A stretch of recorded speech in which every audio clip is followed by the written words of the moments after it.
Hello बच्चों, कैसे हैं आप सब। आशा करते हैं आप लोग सब अच्छे होंगे। तो जैसा कि आप लोग इसके पहले के लेक्चर में और बाकी हमारे जो टीचर्स हैं सबने बताया कि स्टूडेंट प्लस जो है काफ़ी सालों से अप्रॉक्सीमेट 21-22 ईयर से जो है हम लोग ऑफलाइन प्लेटफॉर्म पर थे और बच्चों का जो क्रेज़ है ऑनलाइन का और जो उनमें जो चाह है और कुछ बच्चे उसका सही यूटिलाइज़ कर रहे हैं।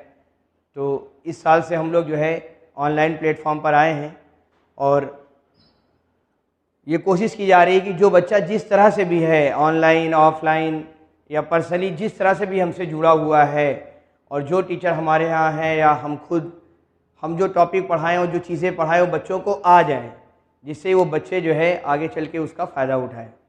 और चीज़ें जो बताई जा रही हैं, जो समझाई जा रही हैं, बस प्रयास यही है कि बच्चों का लाइफ में आगे चल के जो है इनको कुछ ऐसा लूप होल ना है कि यार हम गलत तरीके से पढ़ लिए या गलत जगह पढ़ लिए।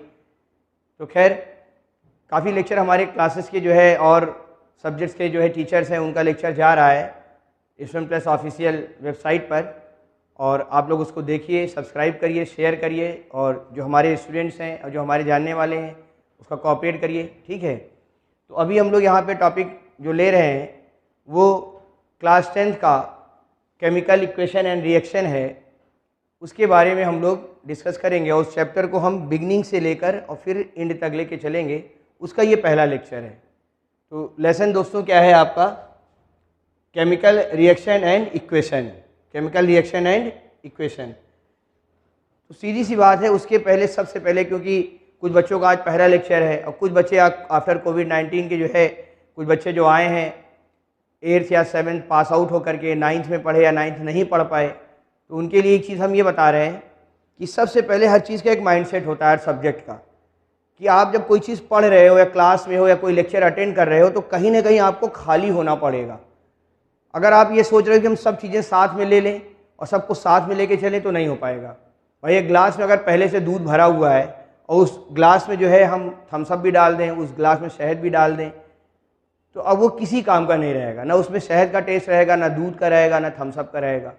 कहने का मतलब ये है कि जो भी आपके पास क्राइटेरिया है या जो भी आप सोच रहे हो, समझ रहे हो, जो आप क्लास अटेंड करते हो, कोई किसी भी सब्जेक्ट का आप लेक्चर अटेंड करते हो, तो आप यहाँ से उस चीज़ के लिए पहले से प्रिपेयर रहिए कि हम केमिस्ट्री पढ़ने जा रहे हैं, हम क्लास 10th की केमिस्ट्री पढ़ने जा रहे हैं, ठीक है। तो सबसे पहले आप जैसे कि बेसिक चीज़ जो होती है कि 3 ब्रांच है साइंस की, मेजर 3 ब्रांच है, वैसे तो बहुत सी ब्रांच है, एनालिटिकल है और एस्ट्रोलॉजिकल है और क्या कहते हैं ऑर्गेनिक है, इनऑर्गेनिक है, फिजिकल है।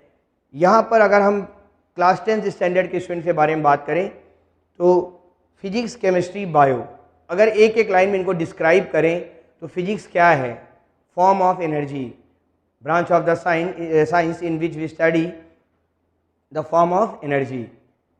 बायो क्या है, इन जिसमें हम जो है लिविंग ऑर्गेनिजम्स के बारे में पढ़ते हैं, प्लांट्स हैं, एनिमल हैं या सेल स्ट्रक्चर में माइक्रो ऑर्गेनिजम्स हैं, उनके बारे में पढ़ते हैं। तो एक में हम लोगों ने क्या पढ़ा, लिविंग बींग्स के बारे में, लिविंग ऑर्गेनिजम्स के बारे में पढ़ा, plants and animals. What is the physics, branch of the science in which we deal the form of energy and energy, जिसमें हम एनर्जी और उस फॉर्म ऑफ एनर्जी के बारे में पढ़ते हैं, वो फिजिक्स है।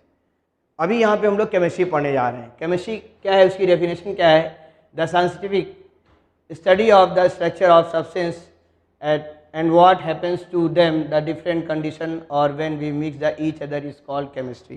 खैर हम आपको नॉर्मल वे में समझाएं कि branch of the science in which we study composition of the substance, कोई भी चीज़ बनी कैसे है, पूरे यूनिवर्स के बारे में बात कर रहे हैं। अगर आप बहुत रिलीजियस हो तो ब्रह्मा जी ने सृष्टि की रचना की है, इसका मतलब उनकी केमिस्ट्री बहुत अच्छी रही होगी। Is that clear. पूरे ब्रह्मांड में जितनी भी चीज़ें हैं, हमारी सेल से लेके पत्तियों के अंदर के क्लोरोफिल और इस कमरे में और जहाँ भी आप बैठे हो पूरे इंडिया में, वहाँ की सारी चीज़ें, चाहे वो सिंथेटिक फाइबर हो और चाहे कॉटन की शर्ट हो और जो भी पहन के आप बैठे हो उससे मतलब नहीं है, वो हर एक चीज़ जो है किसी न किसी कंपाउंड या मॉलिक्यूल से मिलकर बनी है।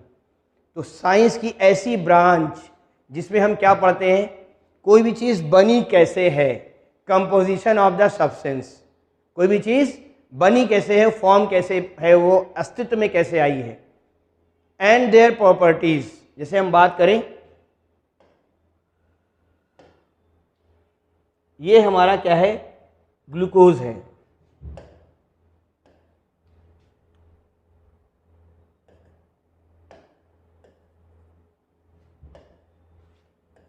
C6H12 and O6। क्लियर सबको? छोटी क्लास में इसके बारे में पढ़े भी हैं, फार्मूला खाली वहाँ पर था ग्लूकोज का, बाकी कुछ नहीं था। लेकिन 11-12 में तो इसके बारे में सब कुछ पढ़ेंगे। 10th स्टैंडर्ड में ऐसा समझिए, ये हमारा ग्लूकोज का एक सिंगल मॉलिक्यूल है। अभी हमने क्या कहा, केमिस्ट्री क्या है, साइंस की ऐसी ब्रांच जिसमें हम क्या पढ़ते हैं, कंपोजिशन ऑफ द सब्सटेंस, कोई भी चीज़ बनी कैसे है। अब यहाँ पर ग्लूकोज के बारे में अगर बात करें, 6 कार्बन एटम है, 12 हाइड्रोजन एटम है एंड 6 ऑक्सीजन एटम है।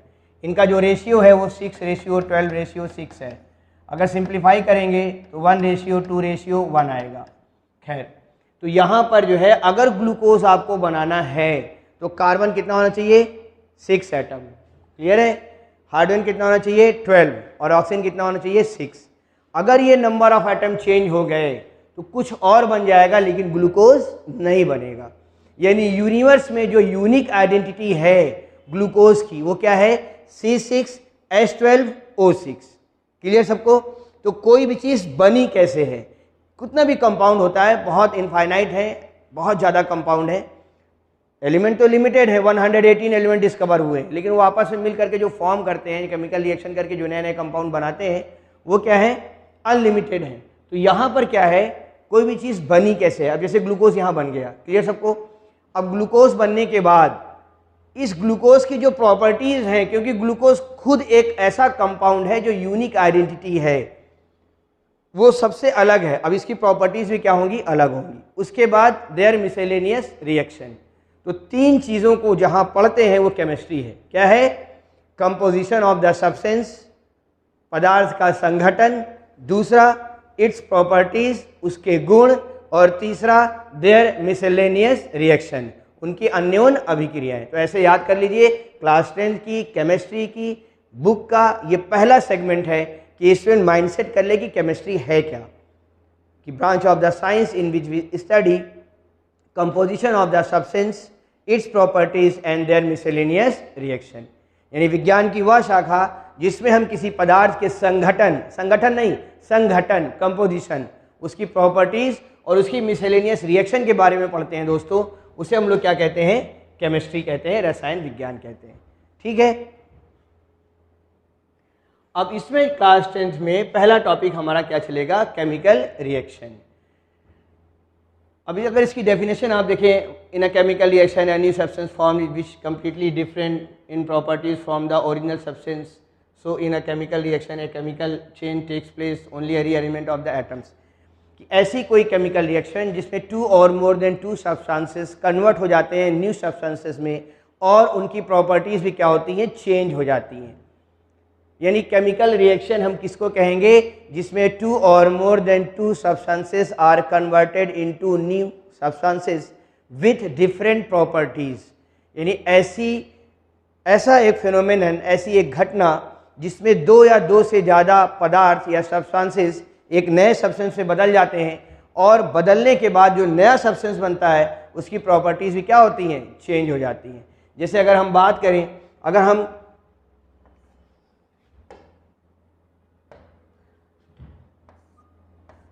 हम कार्बन को कोक को ऑक्सीजन में बंद कर दें तो क्या बनेगा, CO2, धुआं और आग का कॉन्सेप्ट है ये। क्या बना यहाँ पे, कार्बन डाइऑक्साइड। कोक का प्रॉपर्टीज़ क्या है, डिफरेंट है, और ऑक्सीजन की प्रॉपर्टीज़ क्या है, डिफरेंट है। लेकिन जब ये दोनों मिल जाएंगे, केमिकल रिएक्शन कर लेंगे, कंबस्टन या बर्निंग क्या है, केमिकल रिएक्शन है, तो क्या बनेगा, CO2, धुआं या आग का कॉन्सेप्ट है CO2 में। तो वहाँ पर क्या होगा, जो CO2 नई बनी है इसकी प्रॉपर्टीज़ क्या होंगी, वो कार्बन से भी डिफरेंट होंगी और ऑक्सीजन से भी डिफरेंट होंगी। तो अभी हम लोगों ने क्या पढ़ा, केमिस्ट्री की डेफिनेशन, और दूसरा हम लोग क्या पढ़ रहे हैं कि एक शुरुआत करना है, अभी तो आगे इस लेसन में बहुत चलेगा, कि केमिकल रिएक्शन है क्या।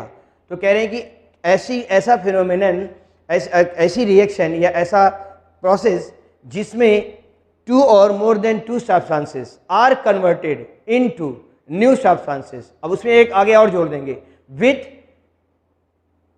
New properties, with different properties. यानी नई प्रॉपर्टीज़ हो या न्यू प्रॉपर्टीज़, डिफरेंट प्रॉपर्टीज़ के साथ जो एलिमेंट बनेगा उसका जो कैरेक्टर है, उसका जो कंपोजिशन है वो तो बदलेगा ही, प्लस जो प्रॉपर्टीज़ हैं वो चेंज हो जाएंगी जिनसे खुद वो मिलकर बना है। इसे हम लोग क्या कहेंगे? Chemical reaction. ठीक है, इसमें एक लाइन अगर आप देखिए ध्यान से, only a rearrangement of atoms takes a place in a chemical reaction. Chemical reaction is a process by which two or more substances react with each other and form new substances with different properties. यानी chemical reaction उसको कहेंगे जिसमें to और more then to substances आपस में मिलके एक नया सब्सटेंस बनाते हैं with different properties, with different properties, उसे हम लोग क्या कहेंगे? Chemical reaction. अब इसमें एक और चीज़ है, यहाँ पे एक आया है only a rearrangement of atoms takes place in a chemical reaction. यानी जितनी भी केमिकल रिएक्शन होती है उसमें नया एटम फॉर्म नहीं होता है, एटम खाली अपना प्लेस बदल लेता है। जैसे यहां पर अगर हम एक रिएक्शन लिखें,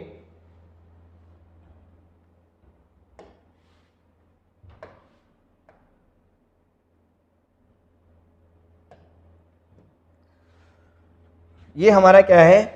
silver nitrate AgNO3 plus hydrochloric acid, they forms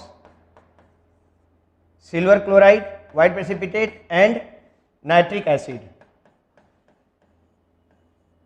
clear सबको? Silver nitrate plus hydrochloric acid forms silver chloride and nitric acid. और एक चीज़ और आपको बता दें कि केमिस्ट्री में जो हमने जो पढ़ रखा है 9th में, ये symbol and significance of the symbol, अब उसका इस्तेमाल करिए। ये नहीं था कि उसको हमने पढ़ लिया, साइंस में जो भी चीज़ें आप पढ़ते हैं वो आगे चल के यूटिलाइज होने वाली है।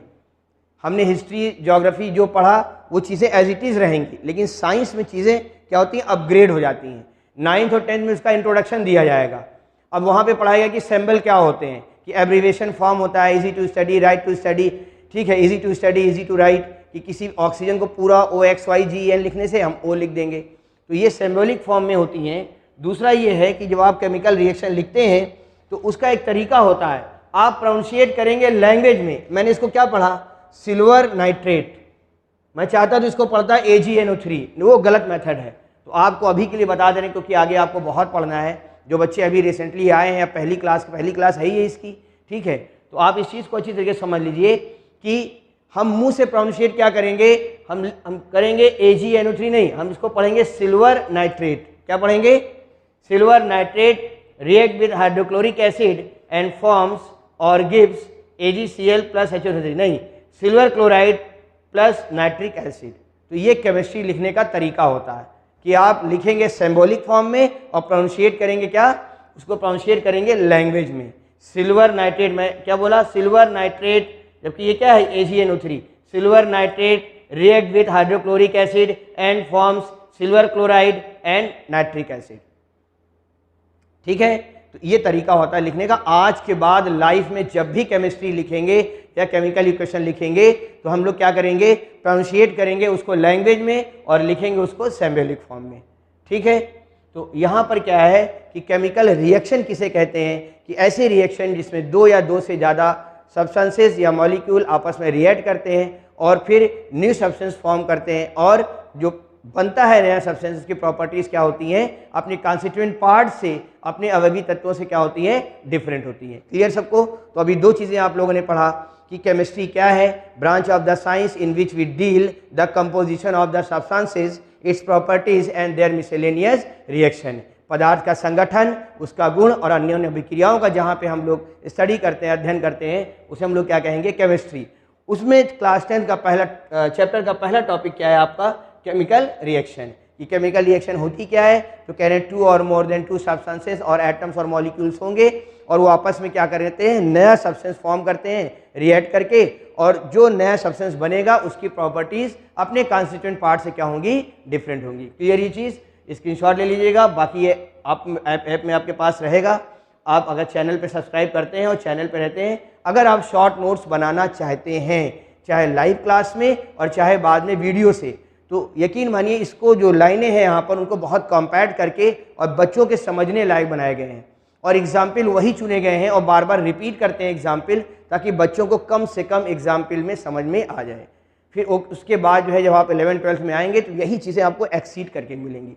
अभी क्या करना है, हमको सीखना है और समझना है, क्योंकि ये इंट्रोडक्शन लेवल पर चीज़ें चल रही हैं। ठीक है,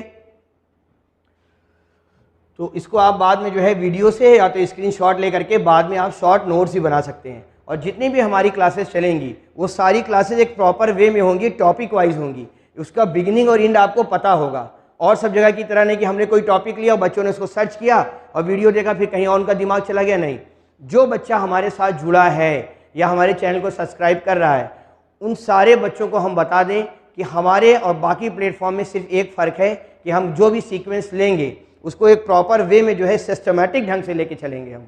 ठीक है, फिर आगे देखते हैं। अच्छा, इसमें थोड़ा सा देख लीजिए आप कि ये एक केमिकल रिएक्शन है। क्या है ये? केमिकल रिएक्शन है, सामने लिखी हुई है।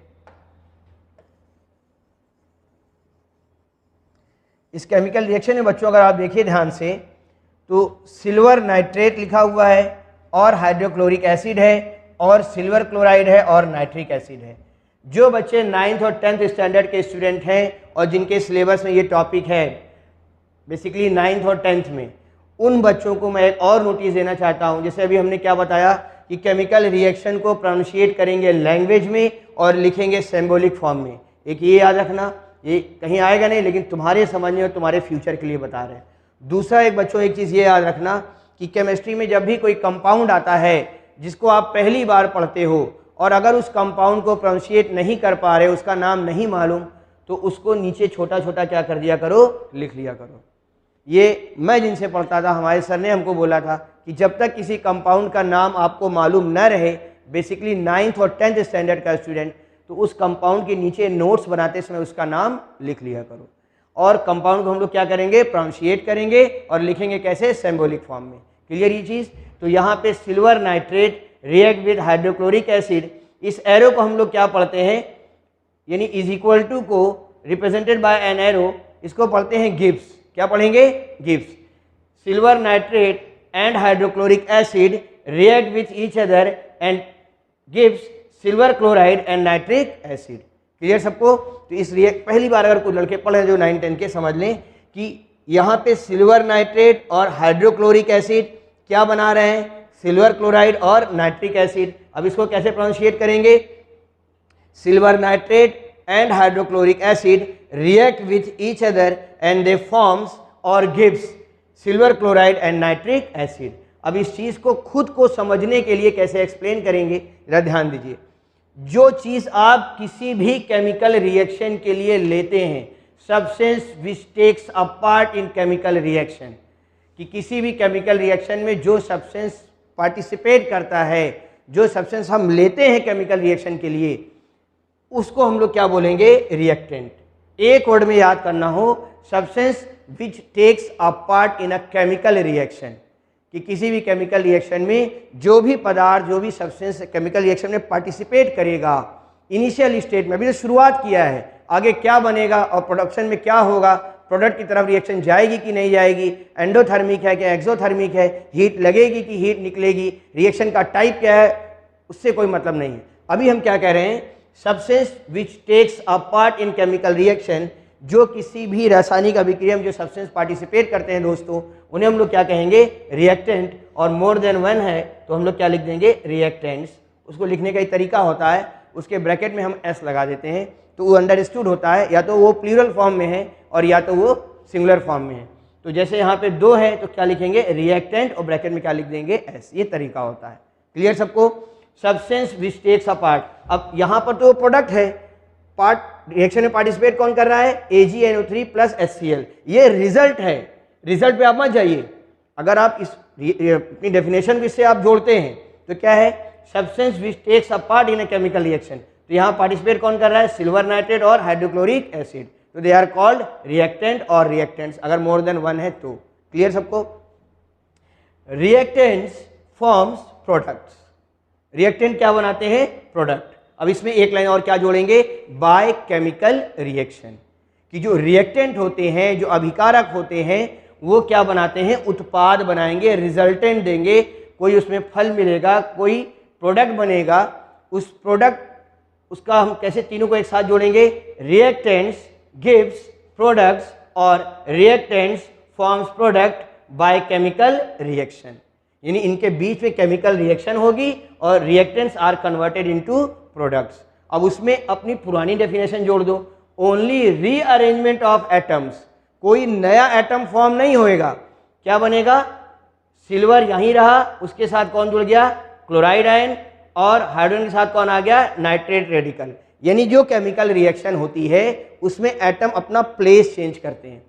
अब एक जो बच्चे हमारे सामने बैठे हैं, इंडिया में कहीं पर भी हो या हमारे ऑफलाइन ऑनलाइन जो भी बच्चे क्लास कर रहे हैं, तो अब उनके दिमाग में बात है, सर बार बार ये कह रहे हैं कि केमिकल रिएक्शन में only rearrangement of atoms, atom rearrange हो जाते हैं, तो क्या कोई ऐसी भी रिएक्शन है जिसमें ये फॉलो नहीं होता है? हाँ, जो न्यूक्लियर रिएक्शन होती है दोस्तों, न्यूक्लियर रिएक्शन में उसमें जो फॉर्म ऑफ एनर्जी है जिसको आप एटम बॉम्ब कहते हो, या न्यूक्लियर रिएक्टर में जो एनर्जी होती है जिससे टरबाइन चला के बिजली पैदा करते हैं, इलेक्ट्रिसिटी जनरेट करते हैं, वहाँ पर क्या होता है, जब न्यूक्लियस ब्रेक होता है, जब न्यूक्लियस ब्रेक होता है तो वहाँ पे न्यू सब्सटेंसेस आर फॉर्म्ड, यानी वो law of conservation of mass को फॉलो तो करती है लेकिन मास का एक बहुत बड़ा हिस्सा एनर्जी में बदल जाता है, तो वहाँ पे कुछ का कुछ हो जाएगा। ये मान लीजिए यूरेनियम से हम बम बना रहे हैं, एटम बम, 92 यूरेनियम 235, ये कॉस्मिक रेस को एब्जॉर्ब करके क्या बनाता है, न्यूट्रॉन को एब्जॉर्ब कर लेगा कॉस्मिक रेस से और टूट जाएगा किसमें, 56 barium 141 and 36 krypton 92 and 3 neutron और 200 मेगा इलेक्ट्रॉन वोल्ट 200 MeV, इसी को एटम बम कहते हैं। ये जो 200 मेगा इलेक्ट्रॉन मिला ना, आप थोड़ा सा सोचिए और अपना लेवल थोड़ा बढ़ाइए। जो बच्चे अभी कोविड के बाद से आए हैं, तो अभी अंगूठा चूसने से अच्छा है कि हम थोड़ा सा अपना लेवल क्या करें, बढ़ाएं, क्योंकि हमको आगे बड़ी क्लास में आना है, हमको कहीं के लिए तैयार होना है। भाई एक कमांडो होता है, कैसे उसकी ट्रेनिंग होती है, कुछ नहीं तो एक दूल्हा ही अपनी शादी में जाता है तो क्या हाफ पैंट पहन के थोड़ी ना जाएगा, उसका भी एक माइंडसेट होता है कि आज मेरी शादी है, आज हम सूट पहनेंगे, कोई स्पेशल ड्रेस पहनेंगे। तो आप भी एक तैयार हो रहे हो आने के लिए, फ्यूचर के लिए। आप जो है 11-12 को बीट करके फिर उस पढ़ाई का इस्तेमाल करके उसको एप्लीकेट करके फिर आप अपना कैरियर बनाओगे। तो थोड़ा सा अपना लेवल आप लोग को क्या करना पड़ेगा, बढ़ाना पड़ेगा, थोड़ा सा अपना लेवल ऊंचा करना पड़ेगा आपको। क्लियर ये चीज़? तो आप अंदाजा लगाइए कि यूरेनियम का सिंगल एटम है वो कितना पैदा कर रहा है, 200 मेगा इलेक्ट्रॉन वोल्ट एनर्जी, और वो एनर्जी इसके मास में आइंस्टीन के energy equation is equal to mc² से एनर्जी में बदल जा रहा है। थोड़ा सा समझने का लेवल बढ़ाइए। और लिया था यूरेनियम और क्या हो गया, ये देखिए, ब्यूटी पार्लर में गए तो मेकअप करके बदल गया सब कुछ। जयमाल में लड़की कुछ दिख रही है और शुरुआत में कुछ है। यहाँ यूरेनियम ले रहे हैं और यहाँ क्या बन रहा है, बेरियम और क्रिप्टॉन बन रहा है। तो आप अच्छी तरीके से समझ लीजिए कि ऐसी भी रिएक्शन है जिसमें रिएक्टेंट और product law of conservation of mass को फॉलो तो करते हैं, लेकिन ये जरूरी नहीं है कि एटम रीअरेंज ही हो हर जगह। यहाँ कहाँ एटम रीअरेंज हो रहा है, यहाँ तो नया एटम बन रहा है। तो लाइफ टाइम तक हम 2 रिएक्शन पढ़ते हैं। एक रिएक्शन क्या पढ़ते हैं दोस्तों, पूरी लाइफ में जो रिएक्शन पढ़ेंगे वो क्या है, केमिकल रिएक्शन। क्या है, क्या है, केमिकल रिएक्शन। क्लियर है? और इसके अलावा एक रिएक्शन और भी होती है जिसको हम लोग क्या बोलते हैं, न्यूक्लियर रिएक्शन। आप खुद देखिए, 92 यूरेनियम 235 एब्जॉर्ब करेगा कॉस्मिक रेस से न्यूट्रॉन और ब्लास्ट हो जाएगा, उसमें विखंडन शुरू हो जाएगा, बेरियम और क्रिप्टॉन बनेगा और फिर नए न्यूट्रॉन बनेंगे जो फिर से इसको तोड़ेंगे। लेकिन इस प्रोसेस में 200 मेगा इलेक्ट्रॉन वोल्ट, इलाहाबाद जैसे बड़े शहर को एनर्जी दे दें, एनर्जी दे दें, इतना जो है, इतनी लाइट पैदा कर देगा ये अकेला सिंगल एटम। तो ये कौन सी रिएक्शन है, न्यूक्लियर रिएक्शन। इसको कभी नहीं पढ़ना है, सिर्फ एक जगह पढ़ना है, न्यूक्लियर रिएक्टर में और एटम बॉम्ब में।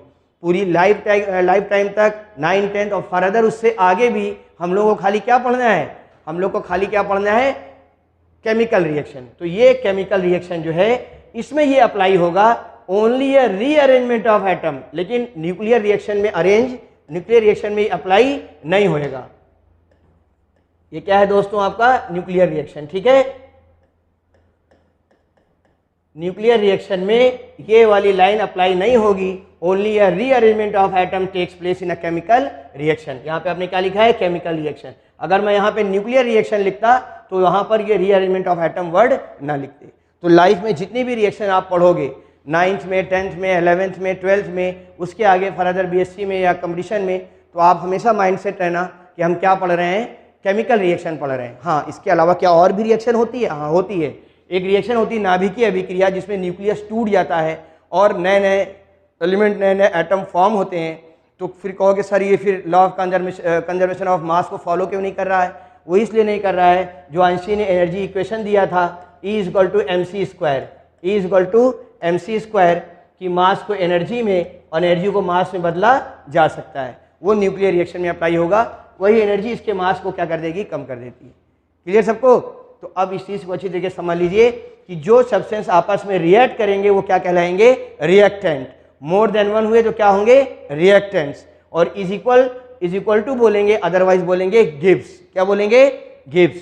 और जो बनेगा उसे हम लोग क्या कहेंगे, प्रोडक्ट। और अगर जैसे यहाँ पे प्रोडक्ट क्या है, मोर देन वन है, तो इसे क्या बोलेंगे, प्रोडक्ट्स। क्लियर सबको?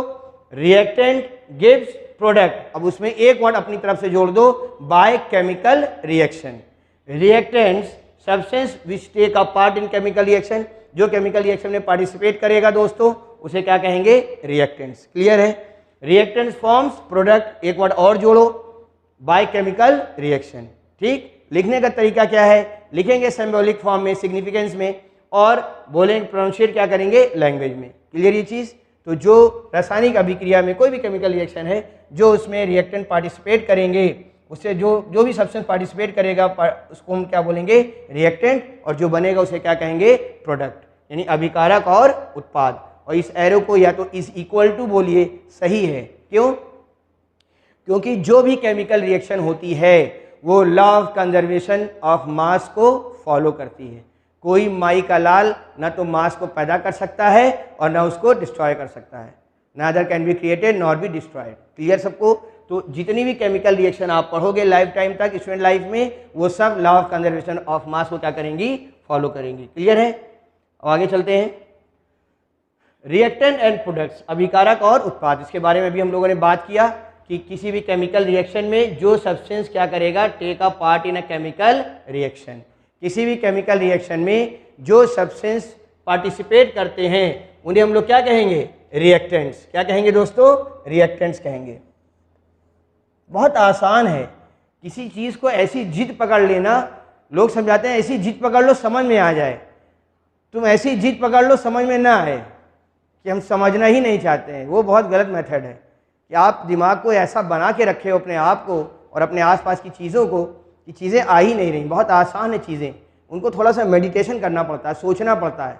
जैसे किसी को देख के आदमी सोचता है, कोई मूवी है उसको कोई याद नहीं करता, लेकिन उसकी चीज़ें हमको मालूम रहती हैं। क्यों? क्योंकि हम पूरा फोकस उस पर करते हैं। कोई अच्छे चेहरे को देखा, किसी को आपने देखा तो एकदम अट्रैक्ट हो गए, उसका चेहरा एक झलक देखा लेकिन बरसों तक याद रहता है। क्यों? क्योंकि आप पूरा उस पर फोकस कर देते हो।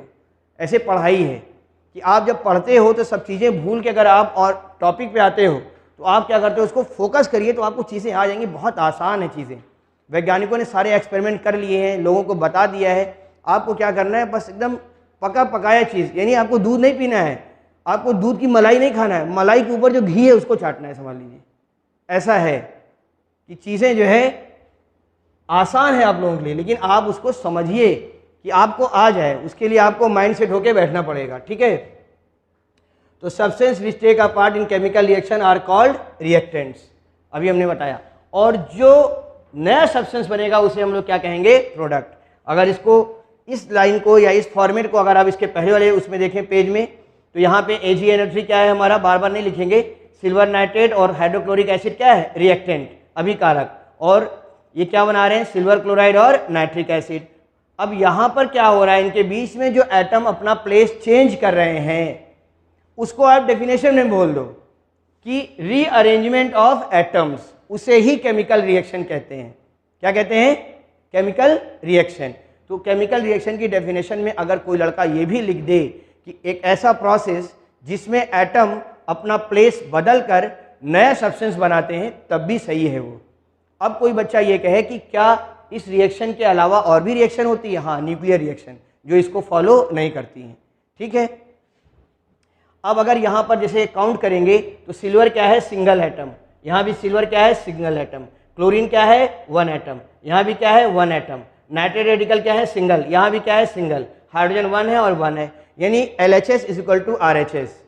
तो अब यहाँ पर क्या हुआ, जब कोई चीज़ हम शुरुआत में लिए हैं और बाद में वही फॉर्म हो रही है, तो जो हम लोगों ने 9th में पढ़ा है, mass neither can be created nor be destroyed, यानी जो द्रव्यमान है, जो मास है, उसको न तो बनाया जा सकता है और ना उसको नष्ट किया जा सकता है। हाँ, एक जगह से दूसरी जगह उसको बदल सकते हैं। तो वहाँ पर यह है कि आप अपनी डेफिनेशन में ये भी लिखेंगे कि substance which takes a part in a chemical reaction are reactants. Reactants form product by chemical reaction and they follow the law of conservation of mass। तो ये सटीक डेफिनेशन बनी जो मैं अभी 2-3 पेज आपको पढ़ाया, तीनों को आप मिला दीजिए कि केमिकल रिएक्शन किसे कहेंगे, जिसमें 2 या 2 से ज़्यादा पदार्थ आपस में अभिक्रिया करके नया पदार्थ बनाते हैं, उत्पाद बनाते हैं, और जो बनेगा अगर वो लॉ ऑफ मास कंजर्वेशन को फॉलो करता है और उसको हम सिंबॉलिक फॉर्म में सिस्टमैटिक लिखते हैं, तो वो क्या, किसको रिप्रेजेंट करेगा, केमिकल इक्वेशन को। तो कहोगे सर अभी क्या बात कर रहे थे, अभी मैं बात कर रहा था केमिकल रिएक्शन की। इक्वेशन उसे कहेंगे जिसमें सिंबॉलिक फॉर्म में रिएक्टेंट और प्रोडक्ट को लिखा जाए और जो रिएक्शन लिखी गई है वो law of conservation of mass को फॉलो करे। ठीक है, ये नहीं कि हमने यहाँ पे लिख दिया आलू, फिर हमने लिख दिया यहाँ बैगन और फिर यहाँ मसाला लिख के लिख दिया आलू बैगन की सब्जी, नहीं, ये सिंबॉलिक फॉर्म में लिखा जाएगा, सिस्टमैटिक वे में लिखा जाएगा। उसका एक सिग्निफिकेंस है, उसका एक प्रोसेस है, जिसे हम लोग क्या कहते हैं, केमिकल रिएक्शन। ठीक है, तो ये पेज के बारे में डिस्कस हो चुका है, पेज नंबर 3 पे। तो यहाँ पे एक अगला टॉपिक है जहाँ पे आके आप रोकेंगे, बैलेंस्ड केमिकल इक्वेशन, कि बैलेंस्ड केमिकल इक्वेशन क्या होती है। तो बस यही है कि जिसमें हम लोग सिस्टमैटिक वे में रिएक्टेंट और प्रोडक्ट को सिंबॉलिक फॉर्म में लिखें, एक चीज़, number of atoms in left hand side and right hand side, दाएं पक्ष में और बाएं पक्ष में नंबर ऑफ एटम क्या हो, इक्वल हो, 2 चीज़। और तीसरी चीज़, जो केमिकल रिएक्शन हो वो law of conservation of mass को क्या करे, फॉलो करे। पहला, उनको सिंबॉलिक फॉर्म में लिखा जाएगा, जैसे ऑक्सीजन है तो उसका O होता है, ये इनका सिंबल हो गया। सिंबॉलिक फॉर्म में लिखने के बाद लेफ्ट हैंड साइड और राइट हैंड साइड के जो नंबर ऑफ एटम्स होंगे वो क्या होंगे, इक्वल होंगे। 2 बातें हो गई। और तीसरी बात दोस्तों क्या हो गई कि जो भी केमिकल रिएक्शन हम लिखेंगे वो law of conservation of mass को क्या करेगी, फॉलो करेगी। जैसे हमने यहाँ पे क्या लिया, जिंक लिया, उसको सल्फ्यूरिक एसिड से रिएक्ट कराया तो बना जिंक सल्फेट और हाइड्रोजन बनी। अब ये दोनों क्या है, यहाँ पे रिएक्टेंट क्या है, और मोर देन 1 हुए तो मैंने क्या बताया लिखने का तरीका, उसमें क्या लिखेंगे, रिएक्टेंट्स। देखो सीखो, 9-10 जो है इंट्रोडक्शन है, सीखने का है, 11-12 में और उसको एब्रॉड करके पढ़ेंगे। और जो बनेगा उसे क्या कहेंगे, प्रोडक्ट। और मोर देन 1 हुआ तो प्लूरल फॉर्म में लिखेंगे, कैसे, प्रोडक्ट्स। और रिएक्टेंट्स फॉर्म्स प्रोडक्ट्स, एक वर्ड अपने से जोड़ो, बाय केमिकल रिएक्शन। और इस एरो को क्या पढ़ेंगे हम लोग, गिब्स। क्या पढ़ेंगे, गिब्स। ठीक है, तो ये एक बैलेंस्ड केमिकल इक्वेशन है जिसमें राइट हैंड साइड और लेफ्ट हैंड साइड के एटम क्या है, इक्वल है। ये लॉ ऑफ मास कंजर्वेशन को क्या कर रहा है, फॉलो कर रहा है। और इसमें हमने जो सब्सटेंसेस लिए हैं वो क्या है, तुम्हारे सिंबॉलिक फॉर्म में है, यानी उनको शॉर्ट फॉर्म में लिखा गया है सिंबल बना करके। ठीक है, तो बस दोस्तों ये टॉपिक यहीं तक रहा। अब जो बच्चे हमसे जुड़े हैं, हमारे चैनल से जुड़े हुए हैं स्टूडेंट प्लस ऑफिशियल वेबसाइट पर, तो उनको हम बता दें कि आज हम लोगों ने केमिस्ट्री का पहला लेसन शुरू किया। हम लोगों ने क्या पढ़ा, डेफिनेशन ऑफ केमिस्ट्री पढ़ा। उसके बाद फिर हम लोगों ने पढ़ा केमिकल इक्वेशन, रिएक्शन क्या होती है, केमिकल इक्वेशन क्या होते हैं, रिएक्टेंट क्या है, प्रोडक्ट क्या है। और जब रिएक्टेंट और प्रोडक्ट को एक साथ यूटिलाइज किया जाए तो जब वो बैलेंस केमिकल इक्वेशन बनाते हैं तो वो क्या है। इसके बाद का जो टॉपिक है वो है balancing of chemical equation and types of chemical reaction. तो याद रखिएगा कि इसके बाद का जो लेक्चर है वो बैलेंसिंग ऑफ केमिकल इक्वेशन क्या है, balancing of chemical equation and types of chemical reaction. तो अगली बार फिर हम लोग मिलेंगे, साथ में जुड़े रहिए और एक सीक्वेंस में चलिए। तो यकीन मानिए धीरे धीरे करके हम आपका सिलेबस जो है वो एकदम प्रॉपर वे में लेके चलेंगे। ये नहीं कि और सब चैनल की तरह कहीं से भी उठाया कहीं भी पढ़ा दिया, बच्चों को उसका सर पैर मालूम ही नहीं रहे।